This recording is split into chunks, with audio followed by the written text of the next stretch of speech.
Chapter 12, Part 3, Types of Solids. Solids may be crystalline, that is, well-ordered array of atoms or molecules, or amorphous, not having any long-range order or form. But crystalline solids can be divided into three categories: molecular, ionic, and atomic, based on the individual units that compose the solid. Here we have carbon dioxide, and molecules compose the solid, so it's molecular. We have sodium chloride, sodium ions, and chloride ions compose the orderly array, so it's an ionic crystal. And diamond is just pure carbon in a very orderly array, and it is an atomic solid. The molecular solids are solids whose composition units are molecules. Ice, which is the water molecule, and dry ice, which is a solid carbon dioxide with carbon dioxide molecules.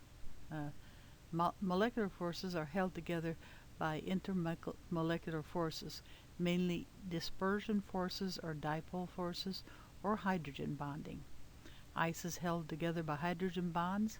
Dry ice is held together by dispersion forces. Molecular solids as a whole tend to have low and moderately low melting points. Ice melts at 0 and dry ice at minus 78 degrees Celsius.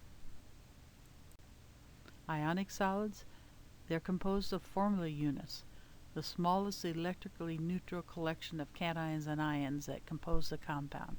Table salt, sodium chloride, calcium fluoride. These are good examples of ionic solids.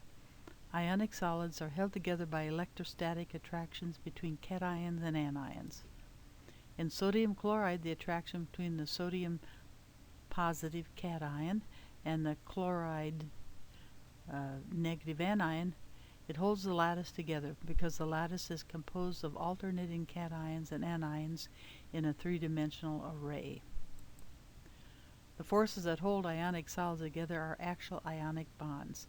Since ionic bonds are much stronger than any of the intermolecular forces discussed, the ionic solids tend to have a much higher melting point than the molecular solids. Sodium chloride, an ionic solid, melts at 801 degrees Celsius, where carbon disulfide, a molecular solid, melts at minus 110 degrees Celsius. Atomic solids. Solids are though their composite units are individual atoms. Diamond, iron, xenon, these are good examples. Atomic solids can be divided into three categories themselves, either covalent atomic solids or non-bonding atomic solids or metallic solids, each held together by a different kind of a force. This diagram found in your book is very important. In the atomic solids, we can have three kinds: the covalent, and they're held together by very high melting points. Silicon's an example. Or we can have non-bonding, just kind of held together by dispersion forces, and that would be solid neon. Or we can have metallic, held together by metallic bonds, and we have a variety of melting points. Gold is an example. Covalent atomic solids. Covalent atomic solids such as diamonds are held together by covalent bonds. In diamond, each carbon forms 4 covalent bonds to 4 other carbons in a tetrahedral geometry. This structure extends throughout the entire crystal, so that a diamond crystal can be thought of as a giant molecule held together by covalent bonds. Since covalent bonds are very strong, covalent atomic solids have high melting points. Diamond is estimated to melt at about 3,800 degrees Celsius. Here's a picture of a diamond, the beautiful thing, the way it reflects light. And in diamond, the arrangements are kind of a hexagonal pattern, and each one is connected to 4 atoms like a tetrahedron. Non-bonding atomic solids, such as xenon, are just held together by dispersion forces. Xenon has a stable electron configuration, but it has a fairly large cloud, so it's fairly polarizable. but it's a very weak dispersion force that holds it together, and it melts at only at a minus 112 degrees Celsius.